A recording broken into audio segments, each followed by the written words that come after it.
Chapter 1. The Mahoons. Moonfleet is a village about half a mile from the sea, on the west side of the Fleet stream. The village is separated from the English Channel by a lagoon and a big beach. When I was a child, I thought the village was called Moonfleet because on a calm night the moon shines brightly on the lagoon. But later, I learned that the name comes from Moonfleet. The Mahoon family were once important people in the area. My name is John Trenchard, and I was 15 when this story began. My parents had been dead for years, and I lived with my aunt, Miss Arnold, a kind but strict woman. It was late in October of 1757, and I was sitting in the living room reading a book called The Arabian Nights Entertainment. When it became too dark to read, I got up and went out into the street. It was a poor street, because Moonfleet was a poor village, with not even 200 people. The sun had set, and it was beginning to get dark. I walked along to Ratsy's house, because I could hear him working there. Ratsy was the sexton and the mason of the village. "Hello, John," said Ratsy. "Come in and help me finish this job. You can hold the lantern for me." Ratsy was always kind to me, so I went in and held the lantern while he worked on the tombstone of David Block, which said, "Sacred to the memory of David Block, age 15, who was killed by a shot fired from the schooner Elector on the 21st of June, 1757. The whole village was talking about David's death. He was the only child of Elsevier Block, who had the Why Not Inn in the village. David was on a small smuggler's boat that June night when it was stopped by the king's schooner. People said that a local magistrate called Maskew warned the king's soldiers about the smugglers. There was some fighting that night, and Maskew shot young David in the face and killed him. Poor David paid a high price for a night's adventure. The other smugglers were caught and sent to prison. "What a cruel thing to do, shooting such a young boy," said Ratsy as he worked on David's tombstone. "Well, I'm almost finished for today. You've helped me with the lantern, John, so come to the Why Not Inn with me. Elsevier needs to talk to friends at a time like this, and we can have something to drink that will warm us on this cold evening." I was only a boy, and it was an honor to be invited to the Why Not, the inn where all the men went. Aunt Jane will get angry if she finds out, I thought. The Why Not was not the real name of the inn. Its name was the Mahoon Arms. The Mahoons once owned the whole village, but they had a lot of bad luck and lost all of their money. Their emblem, the form of a Y, was still on many of the buildings in the village. I was very excited when Ratsy opened the door of the inn. Elsevier Block was sitting by the fireplace, smoking his pipe. He was a strong man, with a lot of grey hair and a rather kind face. Elsevier got up when we came in and said sharply, "What does this boy want?" "Good evening, Elsevier," said Ratsy. "John and I want something to drink. It's cold outside. I've just finished working on David's tombstone, and it will be ready by Monday night." "David will finally rest in peace," said Elsevier sadly. "but the men who killed him won't find peace anywhere." "What happened to David was terrible," said Ratsy. "but revenge is always wrong."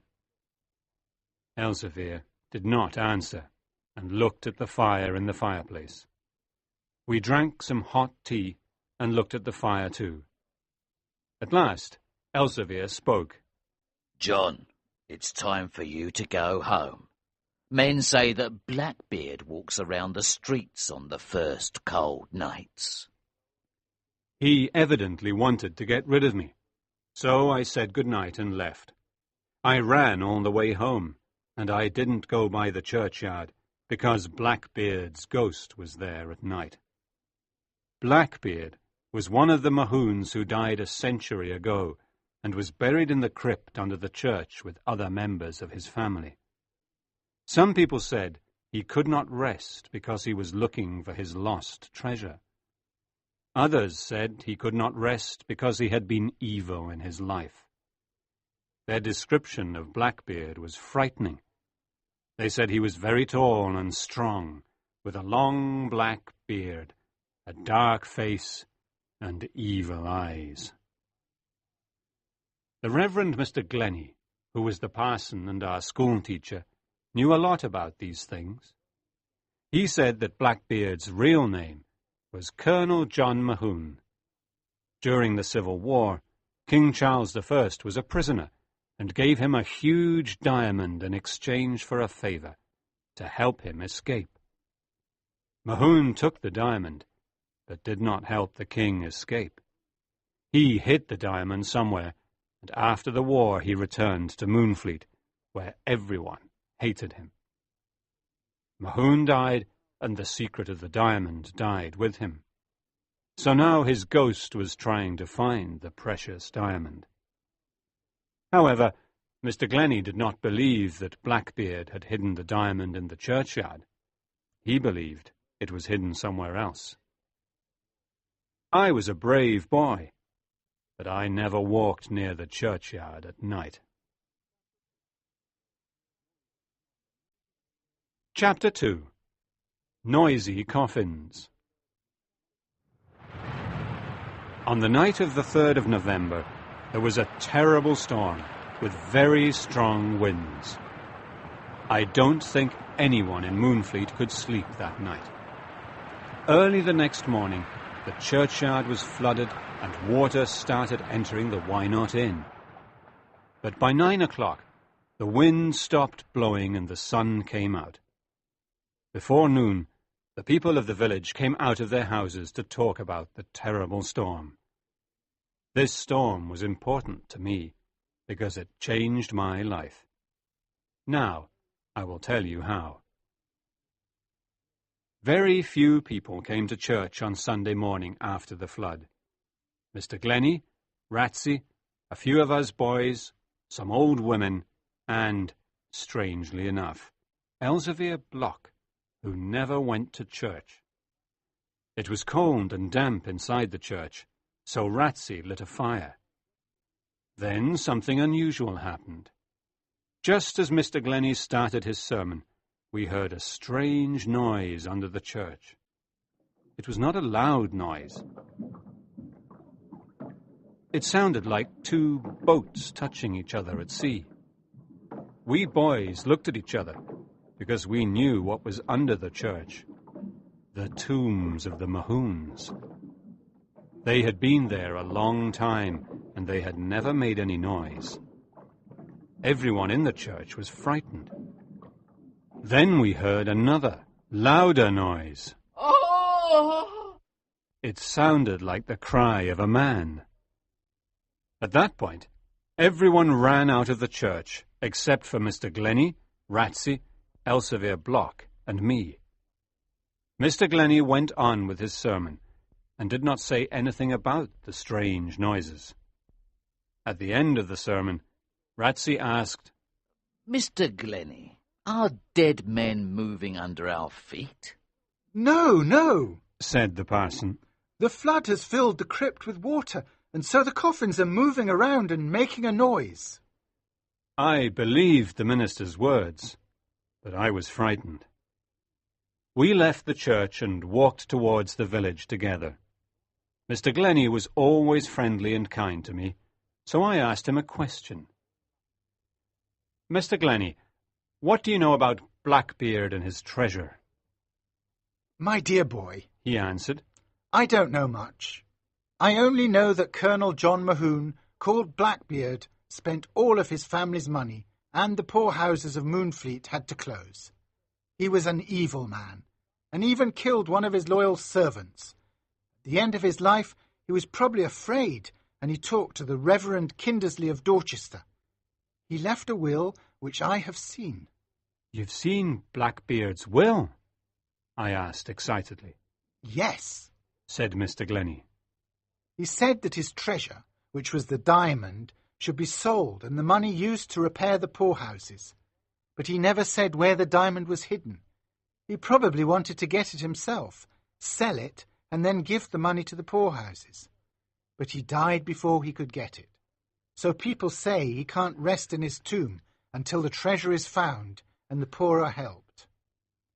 I thought a lot about what Mr. Glennie said. Perhaps I could find the diamond one day and become a rich man.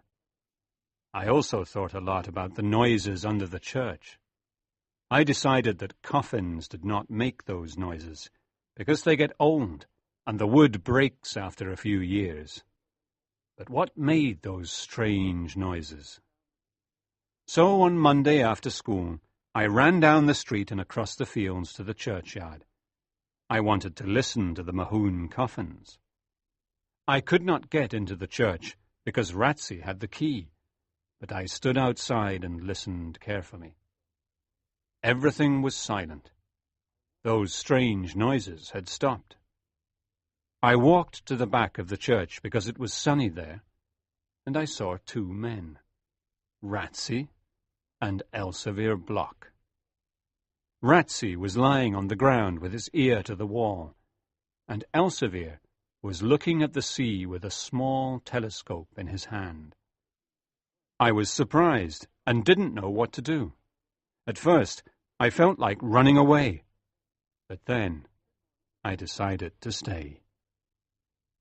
"Good morning, Mr. Ratsey," I said. He jumped to his feet nervously, and his face became bright red. Good morning, John, he said. What are you doing in the churchyard? I came to listen to the Mahoon coffins, I answered. Well, I came here to examine the church wall after the flood. I think I'll have to repair the wall a bit. I did not believe what he said, because the church wall was in good condition. As Ratsey was talking to me, I noticed that Elsevier was amused at Ratsey's embarrassment. When we went to church on Sunday, everything was quiet as usual, and there were no strange noises in the crypt. After my meeting with Ratsey and Elsevier at the churchyard, I stayed away from it for a few weeks. One afternoon, at the beginning of February 1758, I was sitting in the churchyard on a flat stone tomb looking at the sea. The floods and bad weather of November had made deep cracks in the earth. I looked at one of the cracks and noticed that it got bigger on the other side of the tomb. I got on my knees and looked down into the big crack, which was like a small hole. I was very surprised and excited when I saw that there was something under the tomb. For a boy of my age, this was a great discovery. I put my feet into the small hole and jumped down. I had discovered a secret passage under the church. My heart beat fast as I slowly walked along the dark passage. Could this be where Blackbeard had hidden his diamond? Suddenly, it was so dark that I couldn't see, and I was afraid. I climbed out quickly and decided to return later with a candle. I ran home and got there late for tea. My aunt was angry, but she only said, "You mustn't come home so late, John. A young boy should never be out after 7:30. It's not safe." After tea, Aunt Jane started reading a book to me, but it was too serious, so I thought about Blackbeard's treasure. When she finished reading, it was time for bed, and we both went up to our rooms. "I'll wait for her to fall asleep, and then I'll get a big candle from the kitchen and go back to the churchyard, I thought excitedly. Chapter 3. The Crypt. It was 10:30 when I left the house. Everyone in Moonfleet was sleeping, except the men at the Why Not Inn. As I approached the old churchyard, I began thinking about Blackbeard's ghost, and I felt afraid. But I didn't stop. When I got to the hole on the side of the tomb, I thought, maybe Blackbeard is waiting at the bottom of the hole. I looked at the bright moon in the night sky, and then I looked at the sea. I saw a small sailing boat in the bay. It was probably a smuggler's boat. I looked at the dark hole again and decided to jump into it. And so my adventure began. I lit my candle, which burned brightly, and walked through the passage. The diamond is probably here somewhere, I thought. I'll be able to buy presents for Mr. Glennie and Ratsey and Aunt Jane. I'll become the richest man in Moonfleet. As I continued walking, I saw footprints on the damp ground. Someone had already been there. Then I suddenly reached a big room. It was the Mahoon crypt. All around the walls of the crypt there were stone shelves with coffins on them. What a frightening place. In the middle of the crypt there were casks of all sizes, with white letters and numbers on them. I was right. The noise we heard in church was not the noise of coffins, but the noise of these casks. I was amazed. This was a secret hiding place for the smugglers' casks of wine. Now I realized that the flat tomb where I always sat was the smugglers' entrance to the crypt. I remembered how Ratsey had always tried to frighten me with his stories about Blackbeard. He wanted to keep me away from the churchyard. Now I understood why Ratsey and Elsevier were in the churchyard that afternoon.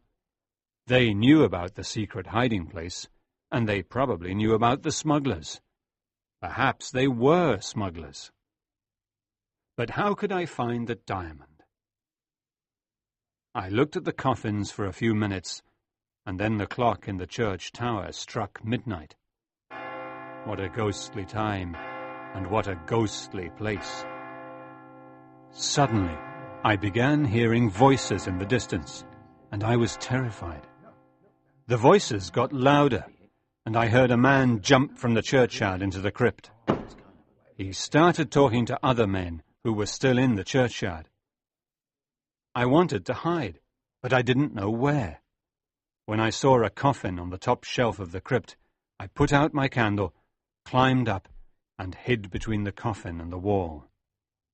I could not see anything from my hiding place, but I heard Ratsey's voice talking to other men. I was in Dorchester 3 days ago, said one man, and people say that Judge Barrentine wants to hang all smugglers. Barrentine and old Maskew are a cruel pair, said another man. If I meet Maskew alone one night, I'll— Don't touch Maskew. He's mine, said a deep voice. It was Elsevier. Then a man said, I don't trust that Trenchard boy. He always sits on the flat tomb and looks at the sea. I even saw him tonight with my telescope. I think he's Maskew's spy. He tells Maskew everything he sees. You're right, said another man. I've seen him near the Maskew house many times. The man was right. I liked Grace Maskew, and when she was very ill, I sat near her house, hoping to see Dr. Hawkins. One day I saw him and asked him about Grace. He was a kind man and said she was getting better. This made me happy. No, the Trenchard boy isn't a spy, said Ratsey. He sits on the flat tomb of the churchyard because he likes looking at the sea. He's a good, simple boy. He believes everything I tell him. I've told him some terrible stories about Blackbeard, and he'll never come to the churchyard at night. He started laughing, and the others laughed too. Then Elsevier spoke. John's a brave boy. He's David's age, and he'll be a good sailor one day. I was pleased to hear Elsevier say those words, because I liked him. Well, Ratsy, said Elsevier, you have to close that hole under the flat tomb, because someone could look down into the crypt. Don't worry, I'll do it, said Ratsy. Soon the meeting ended, and the men left the crypt. I wanted to leave too, so I lit my candle and looked around. I tried climbing down from the stone shelf, but I slipped and grabbed the old coffin. My hand went through the rotten wood and touched something strange. I looked at my hand and saw a man's black beard. I dropped my candle and cried, "The beard of a dead man! Blackbeard's beard!" I was terrified and wanted to run away, but I didn't. Perhaps this was a clue. Perhaps Blackbeard's treasure was nearby. I looked at the beard carefully, and then decided to look inside the rotten coffin. I must be brave, I thought, if I want to find the diamond. I slowly opened the old coffin, and inside I saw the skeleton and old clothes of Colonel John Mahoon. I put my trembling hand inside and looked for the diamond, but it was not there. However, I found a locket around Mahoon's neck. I slowly took the locket out of the coffin and opened it, hoping to find the diamond inside. But the diamond was not inside. I only found a folded piece of yellow paper with some words from the Bible. Those were probably words to keep bad spirits away, so I put the locket around my neck. Perhaps the words would keep Blackbeard's ghost away from me. I went to the end of the passage and wanted to climb out of the crypt into the churchyard. But the hole was closed. Ratsy had closed it that night after leaving the crypt. My candle went out, and I was now a prisoner in the dark crypt. I was too tired to be scared, and I sat down on the damp ground and fell asleep. Chapter 5. The 16th of April. When the people of Moonfleet found out about the auction, they were angry with Maskew. For days he didn't come into the village. The people knew that Maskew wanted to help the king's soldiers arrest the smugglers, but no one understood why. Some said he was evil and liked hurting people. Others said he wanted to get rid of the smugglers so that he could control the smuggling business. In the past, I had seen him standing at the window of his mansion with a telescope in his hand, looking at the sea. He was probably looking for the smugglers' boats. One evening, in the Why Not Inn, Elsevier said to me, "Sit down, John. I want to talk to you. That devil Maskew is trying to catch us smugglers, so we must be very careful with the next cargo. The sailing ship Bonaventure will be here soon with about 100 casks of wine. But the ship won't stop at Moonfleet Bay. It will go to Hoare Head, because Maskew is probably watching the bay and the churchyard, and we won't hide the casks in the crypt. At Hoare Head, we'll meet other smugglers with horses and take the casks to Pyegrove's Hole and hide them there." I suddenly felt some cold air on my shoulders, and I quickly turned around. "What's the matter?" asked Elsevier. "I think someone was listening to us and has just left," I said. I felt some cold air on my shoulders. No, said Elsevier. you felt cold air because it's a windy night. Don't worry, John. No one was here. Elsevier, I asked nervously, are we leaving the Why Not Inn tomorrow? Yes, John. We're leaving the inn, and we're probably going to live in a small house near Worth. It's near the Lobster Inn, and there's a good view of the sea. But you're tired, poor boy. Go to bed now, and get a little sleep. Elsevier was right. I was tired, but I could not sleep. I did not want to leave Moonfleet, because I had lived there all of my life, and I did not want to leave Grace Maskew.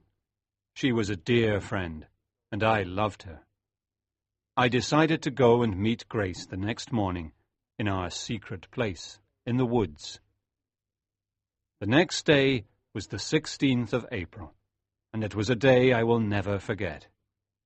It was a beautiful, cool spring day, and at 10 o'clock in the morning I was in the woods where I met Grace. We were happy to see each other, but Grace became sad when I told her I was leaving Moonfleet. She told me her father had been away the night before. We talked about different things, and then we said goodbye. As I was running back to the Why Not Inn, I saw Aunt Jane standing at the door of her house. She stopped me and said, John, take this little red Bible. It belonged to your poor mother. Perhaps it will help you find the right way in your life. Thank you, Aunt Jane, I said politely, putting the little red Bible in my pocket. I continued running down the village to the inn. That evening, Elsevier and I left the Why Not Inn and started walking towards Hoare Head, which was 15 miles away. Hoare Head was the highest cliff in the area. It was after midnight when we got there. We saw other smugglers waiting silently, and some of them had horses. We went down to the beach and met the men from the Bonaventure. Most of them were French or Dutch. The precious casks were quickly brought to shore, and by 3 o'clock in the morning we began leaving the beach. We climbed up the cliff with the heavy casks, and I noticed something, or someone, moving behind a bush. Some of the other men noticed too. It was Maskew. 2 of the younger men ran after him as he tried to escape, and caught him after a few minutes. They brought him forward. He was pale. They tied his hands and feet and threw him to the ground. He was the most hated man in Moonfleet. "Shoot him!" cried one of the smugglers. No, hang him! cried some others. Let's throw him over the cliff and into the sea. Shouted a young smuggler, laughing. "Look, he's got a gun under his coat," said an old smuggler, taking the gun and throwing it at Elsevier's feet. Elsevier looked at the gun and then at Maskew. This man killed my son. He's mine. Don't touch him. Leave him here with me. Take the casks away and hide them. It's almost morning. The men complained, but they listened to Elsevier. After a while, they slowly climbed up the cliff with their horses and casks. Elsevier, Maskew, and I were alone now, and I was afraid. I knew how much Elsevier hated Maskew. Let me go, criminal! Shouted Maskew. I'm an important magistrate, and you're just a smuggler. If you don't let me go, I'll hang you. Elsevier did not shout. He spoke calmly and coldly. You killed my son, David, and you took the inn away from me. You devil. Now I'm going to kill you with your gun. Don't kill me! Think of my poor daughter Grace. She has only got me in the world. Her mother is dead. And I had only one son, David, and you killed him. I felt terrible, and as I looked at Maskew's pale face and frightened eyes, I could see a bit of grace in him. I felt sorry for him and thought about the girl I loved. I can give you £10,000 if you let me go, said Maskew, his voice shaking. I'll give you the Why Not In, and I'll leave Moonfleet.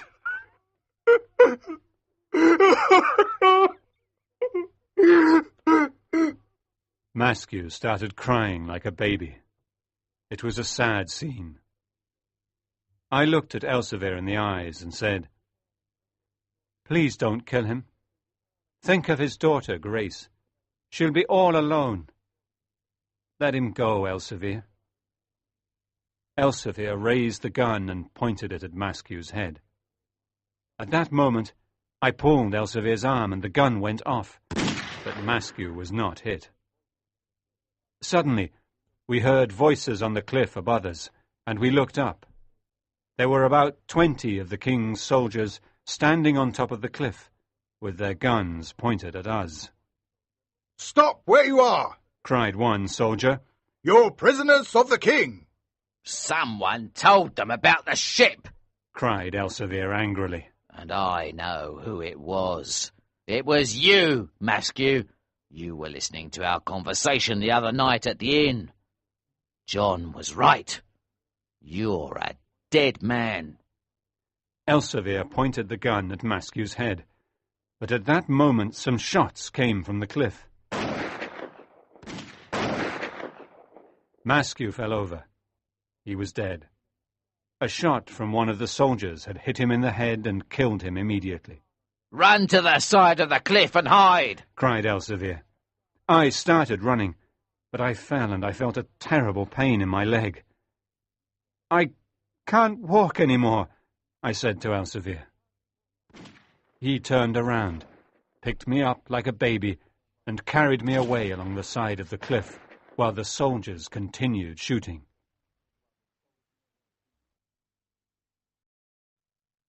Chapter 6. Blackbeard's Riddle. Elsevier and I stopped when we were far from the soldiers. It was almost morning. "Can you stand up, John?" he asked. "Is your leg broken?" "I can't stand up. My leg hurts terribly," I replied. "Then you've broken it, my boy," said Elsevier sadly, looking at my left leg. "We have a quarter of an hour before the soldiers can get down to this side of the cliff. Listen carefully, John. With your broken leg, we can do one of two things. We can wait for the soldiers to come and take us to prison, or we can try to escape to a secret hiding place called Joseph's Pit." "How can I escape? My leg's broken and I can't walk," I said weakly. "I'll carry you, John. There's a difficult, narrow path along this cliff. It's called the Zigzag. Few men know about it, and even fewer men can walk on it, because it's very steep and dangerous. If you fall from the Zigzag, you're a dead man, because below you there's only the sea and the rocks." "It's better to die on the rocks or in the sea than go to prison," I said. "Let's go, Elsevier," "The soldiers will never follow us on the Zigzag," said Elsevier, looking up at the soldiers. Elsevier picked me up, and we started walking. I understood his courage and his love for me. "Remember, John, don't look down," he said. "Just shut your eyes." The path was difficult and dangerous. I was terribly frightened, and I often shut my eyes because I didn't want to see where we were going. Too many things had gone wrong in the last few days. We lost the Why Not Inn, the soldiers found out about our smuggling, and I broke my leg. and now we were looking for a place to hide. Why did Elsevier and I have all of this bad luck? At a certain point, Elsevier said,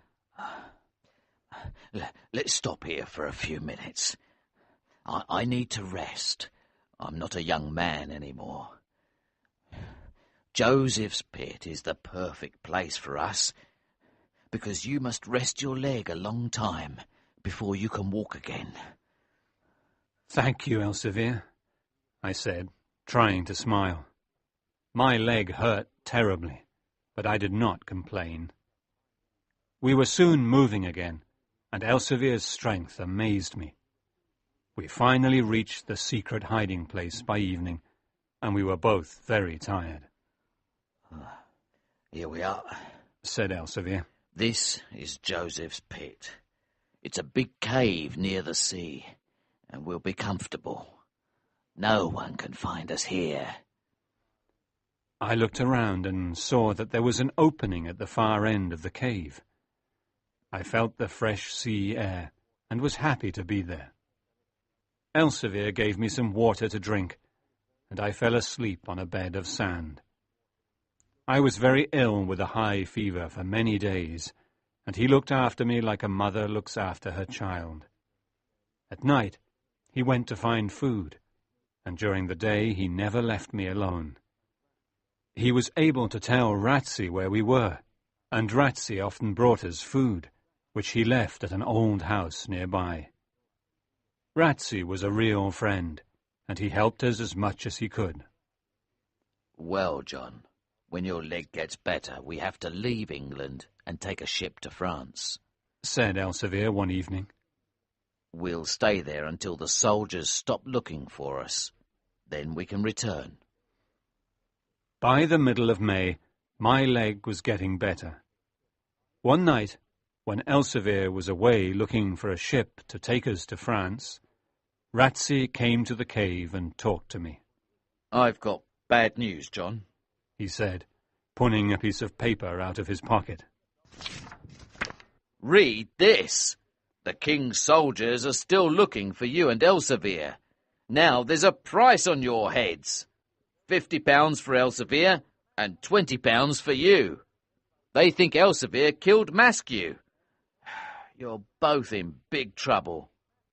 Elsevier went out to look for a ship to take us to France, I said. Good. I'm glad, said Ratsy. Stay away from England until things are quiet. I hope he finds a ship tonight, I said. Ratsy left the cave, and I was alone and worried. There was a big storm outside. For some strange reason, I started touching the locket around my neck and opened it. I took out Blackbeard's piece of paper and started reading it. There were words from the Bible, so I opened my little red Bible and found them. But there were some mistakes. Blackbeard had written 2 numbers before the words each time, but only the first number was right. What did the second number mean? Was it a riddle? Could I solve it? I read the numbers and the words many times. Perhaps the second numbers hid Blackbeard's secret. And I was right. I soon solved the riddle and discovered Blackbeard's secret. The number 4 meant the 4th word, and I found 5 of them. 80 feet deep, well north. What did these words mean? They went around in my head as the wind blew outside and I fell asleep. The next morning, I woke up and saw Elsevier. I was very excited and told him how I discovered Blackbeard's secret. He listened carefully and looked at the notes. Now he was excited too. Yes, he cried. You're a clever boy, John. The well that Blackbeard mentions is the famous well at Carisbrooke Castle. It's one of the deepest wells in England. People come from London to see it.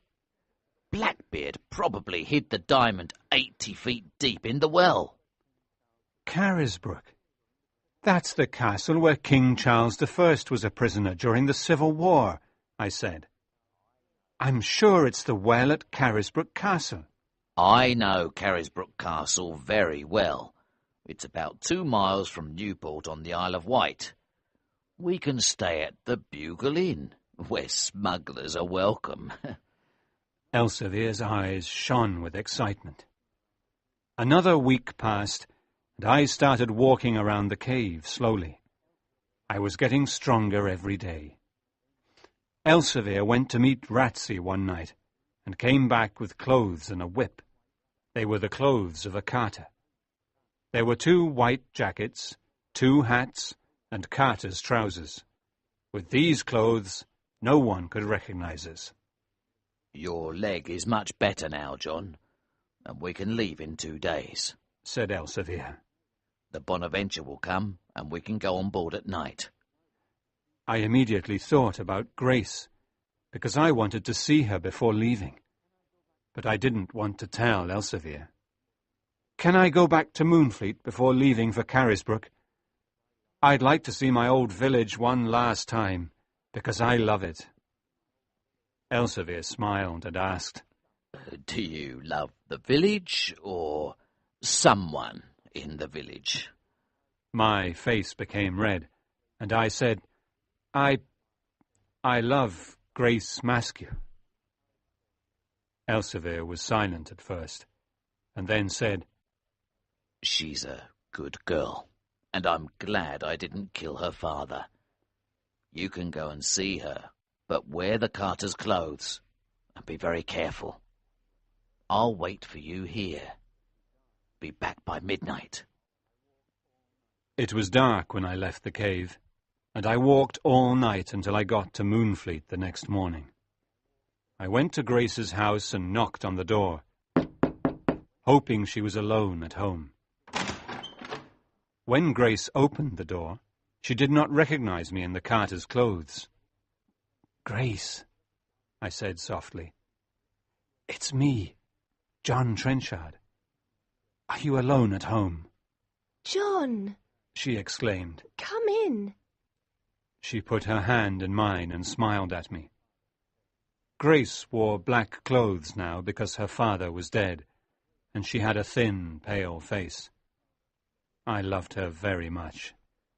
Let's go outside and sit in the garden, she said warmly. I explained everything that had happened to me. I told her about the last minutes before her father's death, and she cried. But she was not angry with me. Then I showed her Blackbeard's locket, and she read the writing inside. I told her about the diamond, and how I wanted to find it and become the richest man in Moonfleet. Before I left, Grace said, John, I've kept a candle burning in the window every night in the past. I'll keep it there, and I'll always think of you until you come back. Be careful. Remember that Blackbeard's diamond is evil, and it has a curse on it. If you find it, use it to help the poor.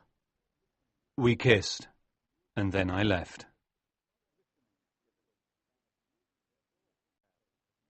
Chapter 7. The Well. I returned to the cave at midnight, and quickly fell asleep. The next night, Elsevier and I went aboard the Bonaventure, and we left the Dorset coast for the Isle of Wight. Early in the morning, we were already walking in the streets of Newport, and soon found the Bugle Inn. The owner of the inn remembered Elsevier and was very kind to us. He gave us a big, clean, sunny room and lots of good food. Elsevier was a prince among the smugglers.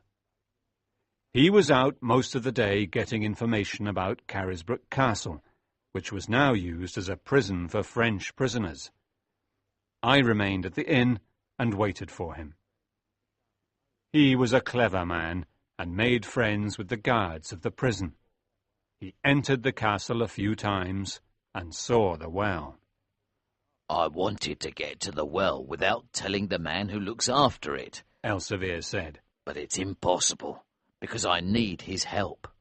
I don't trust him, but I had to tell him about the treasure in the well. He said he'll help us if we give him some money. When are we going to see the well? I asked.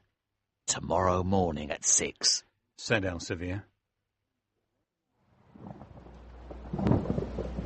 The next morning we left the Bugle Inn before 6 and walked to the castle. It was a hot, rainy July morning, and we got wet. The man who let us in was big and tall and about 30 years old. He had black hair, and I didn't like his eyes. He took us through many rooms, and we finally got to the well. Who is going down into the well? Asked the man. I am, Said Elsevier, holding a long rope. No, Elsevier, I said. Let me go. I'm smaller and lighter. Please. All right, John, go on, but be very careful and don't look down, Said Elsevier. You can't trust a boy down there? Said the man, looking at the well. John isn't a boy. He's a man, and I trust him, Said Elsevier. I got into the wooden bucket, and Elsevier tied an 80-foot rope to it. He and the man lowered me gently into the well. As I went down, it became darker and colder. I had a candle to help me see the wall. At the end of the rope, I started looking around. I moved my candle along the wall to see if there was a hole or a hiding place, but I couldn't see anything. Have you found anything? The man shouted. No, nothing, I shouted back. Then the bucket moved down a little and I continued looking. Suddenly, I saw the letter Y clearly marked on a stone of the well. It was the symbol of the Mahoons. I moved the stone a bit with my hand and then pulled on it. It came out of the wall, and I saw a small hole. I put my fingers into the hole and pulled out a tiny bag. I opened the bag slowly and found a diamond as big as a walnut. It was Blackbeard's diamond. I had never seen a diamond before, and I turned it between my fingers. It was beautiful. What are you doing? Shouted the man. Have you found something? Yes, I shouted. I found the diamond. Pull me up. They pulled me up quickly, and at the top of the well, I saw the man's face. Give me the diamond. Put it in my hand. No, I said. Let me get out of the bucket first. Let the boy get out of the bucket, said Elsevier angrily. I climbed out of the bucket with the diamond in my hand. Give me the diamond, cried the man. You found it in my well, so the diamond is mine. Then he turned to Elsevier and said, I know who you are. Your name is Block, and there's a price of £50 on your head. I quickly put the diamond into my pocket. Careful, Elsevier, I cried. He's got a gun. The two men started fighting, and although Elsevier was older, he was much stronger. As they fought, the man slipped on the wet stones and fell into the well, screaming. We heard a loud noise when he got to the bottom. Elsevier was sad, because he did not want to kill him. I started thinking of Grace's words. The diamond is evil. It has a curse on it. I looked at Elsevier and said, Let's throw the diamond back into the well. It's evil, and it has a curse on it. Elsevier thought for a moment and then said, No, no. You're good and honest, John. Give me the diamond and I'll keep it for you. You know you can trust me. I gave it to him.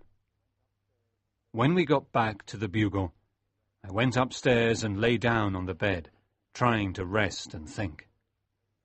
Elsevier was downstairs talking to the owner of the inn. When he came upstairs, he said, "It's dangerous for us to stay here, John. There's a Dutch ship leaving for Holland tonight. The owner of the bugle knows the captain, and he'll take us. The city of The Hague is the most important market in the world for diamonds." So, a few days later, we arrived in the port of Scheveningen and stayed in a small inn with some sailors. One night, Elsevier pulled the little bag with the diamond out of his pocket and said, "Here, John, you keep it. It's yours. Remember, if you become rich because of this diamond, use the money to rebuild the poorhouses in Moonfleet. That's what Blackbeard wanted to do with it." I put the diamond in the locket around my neck, because it was the safest place. When I was alone, I often opened the locket and looked at the beautiful diamond and dreamt of becoming rich and marrying Grace. But then I always remembered Elsevier's words. Since Elsevier's mother was Dutch, he could speak that language quite well, and he asked around about diamond dealers. He learned that most of the diamond dealers lived in one part of town, and the best one was Crispin Aldobrand. He was rich, he was a good dealer, and asked few questions. He was the right man for us. Chapter 8. The Diamond Dealer. One evening late in the summer, we went to Aldobrand's house before sunset. It was a small white house with green shutters and a little garden in front of it. He lived in this neighbourhood with several other jewellers, but they had no shops. They usually had a sign above their door, saying that they bought and sold jewels. A little old man with white hair and a white beard opened the door. He was at least 70. "Well, gentlemen, what do you want to sell?" he asked us in English. "Please remember that I buy only good diamonds, no toys." Elsevier answered, "This boy has a diamond to sell." I had the diamond in my hand and gave it to him. He looked at it carefully and brought it close to his eyes. Suddenly, his face and his voice changed. His eyes shone as he looked at the diamond. "It's too dark here. I need more light," he said. "Follow me." He went upstairs, and we followed him closely because he had the diamond in his hand. He went into a room with a big window, a small balcony, and cupboards and shelves. There were small black boxes and books on the shelves. He sat at a small table and looked at the diamond. Then he held it up against the light of the window. He looked at me excitedly and said, "What's your name, young man? Where do you come from?" "My name's John Trenchard, sir, and I come from Moonfleet in Dorset." He wrote this down in a big book. Elsevier looked at me angrily, and I immediately understood. Why did I give that man my name? I didn't know that this was going to change my life. "How did you get this diamond?" asked Aldobrand, touching it with his finger. "We're not here to answer questions," said Elsevier angrily. "We came here to sell a good diamond. We're honest Englishmen. Do you want to buy it?" "Well, I must test it before I decide to buy it," said Aldobrand. He opened a cupboard and took out a bottle of green liquid, some scales, and a black stone. He weighed the diamond, rubbed it against the black stone, and then put a drop of green liquid on it. As I waited for Aldobrand's decision, I stood on the balcony and looked at the small garden with tall red flowers and a pear tree. "How much money is the diamond worth?" I thought excitedly. £10,000? or 50,000, or perhaps 100,000. Suddenly, Aldebrand turned around and said, Gentlemen, this diamond is not a diamond. It's only a pretty piece of glass. It didn't pass any of the tests. First, it's too light. A diamond is heavier. Second, it didn't make a white line on the black stone. And the green liquid did not become orange when it touched the diamond. What? said Elsevier, who was very disappointed. I can't believe it. But I can give you £10 for it, said Aldebrand, looking at us carefully. £10? cried Elsevier angrily. We don't need £10. This diamond has a curse on it. He took the diamond and threw it out of the window into the garden. Aldebrand stood up and cried, "Ah, you fool! Why did you throw it out of the window?" Elsevier took my arm and pulled me out of the room and down the stairs. He was very angry as we walked back to our inn. Leave that diamond alone, John. It's cursed. It has brought us bad luck. No, Elsevier, the diamond is ours, I said. And it's not a piece of glass. We were fools to believe Aldebrand. I saw his face and his eyes when he looked at the diamond. He knew it was a precious diamond. We must go back to Aldebrand's garden and find it. I saw it fall near one of the tall red flowers. I can find it. I'm sure I can, Elsevier. No, John. Listen to me, said Elsevier. That diamond's cursed, and it will bring us more bad luck. Forget it. Please, Elsevier, I said excitedly. Let's go to Aldebrand's garden tonight and I'll find the diamond. I don't know, John, he replied. Elsevier finally agreed with me, and that night we went back to Aldebrand's house. Everything was dark and silent, and we saw only one light in Aldebrand's upstairs room. We climbed over the garden wall quietly, and I started looking for the diamond near the tall red flowers. But it was gone.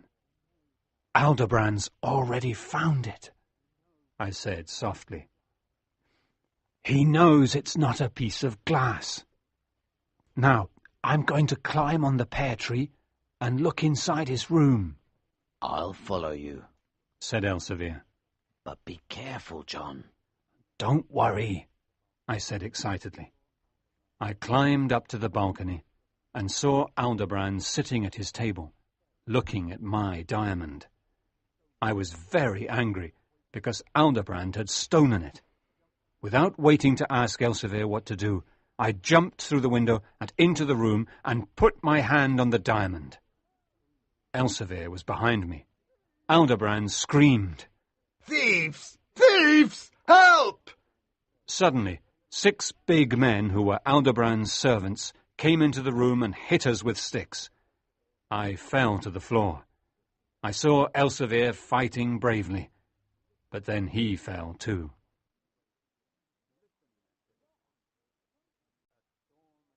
Chapter 9. A Storm at Sea.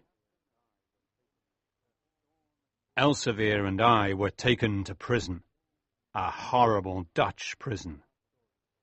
During the trial, we told our story to the judge, but he did not believe us. He believed Aldebrand, who told a very clever story. "These Englishmen jumped through the window of my room and wanted to steal one of my precious diamonds," said Aldebrand, looking at the judge. Liar! Thief! Shouted Elsevier. That diamond was ours, not his. He's a liar and a thief. The judge turned to us and said, "You two will spend your life in prison for this crime." Elsevier did not complain, but I was furious. All of my life in prison, I thought. I'm just a boy and now I'm ruined. Was Blackbeard's diamond really cursed? As we were walking out, I looked at Aldebrand and said, Good day, Mr. Aldebrand, liar and thief. That diamond will bring you only evil in this life and in the next. Elsevier and I were soon separated, and I rarely saw him. The prison was cold, dark, and dirty, and there was only bread and water to eat. Every day the prisoners had to work hard to build a big fort nearby, and that is what we did for 10 years. These were long, difficult years, without a moment of rest or happiness. Then one morning, when I was a man of 26, a guard said to us, "You're leaving Holland, and you're going to Java to work on the Dutch sugar farms." Is this my future? Working and dying on a sugar farm in Java, I thought, angrily. I'll never see Grace or Moonfleet again. Blackbeard's diamond was cursed. That morning, I saw Elsevier, whose hair was now white. We were very happy to see each other. He was going to Java too, on the ship called the Audiobook. We left Holland with bad weather, and it got worse every day. After a week, there was a big storm at sea, with tall waves, strong winds, and rain. As Elsevier and I looked towards the shore, we suddenly understood where we were. We couldn't believe our eyes. Moonfleet Bay. Soon the ship started sinking. The prisoners and the guards were terrified because they knew nothing about a storm at sea. But Elsevier, who had lived his life on the sea, tried to help them. "Don't take the lifeboats," he cried. "You'll never get to shore. Stay on the ship until she gets to the bay near the beach, and then jump. Listen to me. I was born here. I've seen hundreds of storms in Moonfleet Bay." But no one listened to Elsevier. Everyone tried to get into the lifeboats, and they all died in the rough sea. Elsevier and I stayed on the ship until the last minute. "John, listen to me," he said loudly. "Jump when I tell you. The men on the beach will throw us a rope, and we must catch it before another big wave comes. Remember, the big waves are dangerous because they'll pull you back into the sea. Goodbye, John, and God save us both." I held his big hand and waited to hear the word jump. "Jump now!" he shouted suddenly. We jumped into the rough, cold sea, and we could see the men on the beach with the ropes. I was very cold and weak. Elsevier caught one end of a rope and said, "Take this rope." He pushed me onto the beach with his strong hands. He saved my life. Then I heard a big wave coming behind me, but I couldn't turn around. A minute later, I was lying on the beach and I was shaking with cold. A crowd of men and women stood around me, but I couldn't speak. I remember that some men put warm blankets around me and carried me to a fire where I fell asleep. Was this all true? I thought as I woke up. Am I in Moonfleet and a free man now? I was lying on the wooden floor of the Why Not Inn, and I heard a voice say, "Elsevier." "Elsevier," I said. "Where is Elsevier?" "Who's asking about Elsevier?" said a voice I knew. It was Ratsy's. "Don't you remember me, Ratsy?" I said, sitting up and looking at him. "I'm John Trenchard, who left Moonfleet long ago. Where is Elsevier?" Ratsy's face became white when he saw me, and then he came to me and shook my hand warmly. He asked me many questions, but I wanted to know about Elsevier. Ratsy spoke very softly and said, "You're the only person we found on the beach." "That's not true," I cried. "Elsevier was close to the beach when he gave me the rope and pushed me forward." "Yes, he saved your life, John," said Ratsy. "but a big wave got him and pulled him back into the sea." "No, no," I cried in despair. "He saved me, but he didn't save himself. Oh, dear Elsevier, I won't see his face or hear his kind voice any more. I loved him like a father. It was almost morning, and I put a blanket around my shoulders and went back to the beach. I wanted to find Elsevier's body. There was no sign of the Audiobook, but its wreckage was all over the beach. Ratsey came to the beach too, and sat next to me. Eat this bread and meat, John, he said kindly. I wasn't hungry, but ate the food slowly, looking at the sea. Then suddenly I felt strange. Elsevier is coming, I thought. I can feel it. The waves were bringing his body to the beach, and I ran towards it with Ratsey following me. I knelt down by his body and touched his face and hair, then I kissed his cold cheek. The men from Moonfleet who knew him came to the beach and carried him back to the Why Not Inn.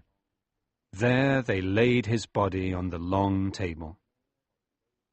I sat next to Elsevier's body for many hours, and many memories came to my mind. Then I started thinking, I have lost my only friend.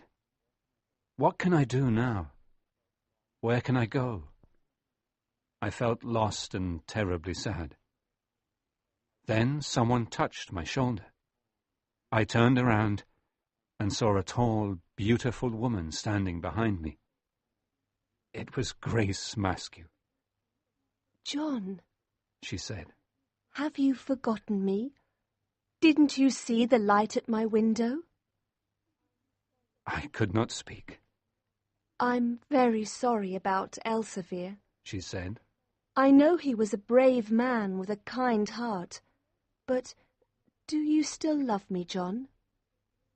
I took her hand and said, Dear Grace, of course I still love you. I've always loved you. But many things have changed. You're a noble lady, and I'm a very poor, unlucky man. I told her about the diamond and about my 10 years in prison. John, please don't talk about money. She said. There are more important things in life. Forget Blackbeard's diamond. It was evil. Grace and I talked for a long time, and then she left. Shortly after, Mr. Glennie, my old teacher, came to see me. He took out his prayer book and said some prayers for Elsevier. Then he took a piece of blue paper from his pocket. It was a letter from Crispin Aldebrand's lawyer in Holland. It had arrived 8 years before when I was in prison. The long letter said that before dying, Aldebrand wrote a will and left all of his money to John Trenchard of Moonfleet. He explained that the diamond was real and that he had stolen it from me and Elsevier, and now he was very sorry. The diamond had brought him a lot of bad luck. Well, John, you're a very lucky young man, said Mr. Glennie, smiling. There's no longer a price on your head, so you're a free man. And you're a very rich man too, with all of Aldebrand's money. I was very surprised and did not know what to say. Suddenly, I wasn't poor any more. How strange life is. Mr. Glennie and I talked about Aldebrand's will until midnight, and then he left. I spent the night next to my great friend, Elsevier. This is the end of my story. I received all of Aldebrand's money, but I did not keep it for myself. With Mr. Glennie's and Grace's help, I rebuilt and opened the poorhouses, and built a new hospital and new homes for the people of Moonfleet. Part of the money was used to improve the church and the school, too. I became an important person in my village. Grace and I got married, and the old Mahoon mansion became a beautiful home again. We have 3 lovely children, Elsevier, Grace, and John. We live happily in Moonfleet and never leave it. When there is a bad storm, I run down to the beach with the others and try to help the men at sea. Sometimes we cannot help them, and we see them die. And each time I stand on the beach with a rope in my hand, I remember dear Elsevier and how he saved my life.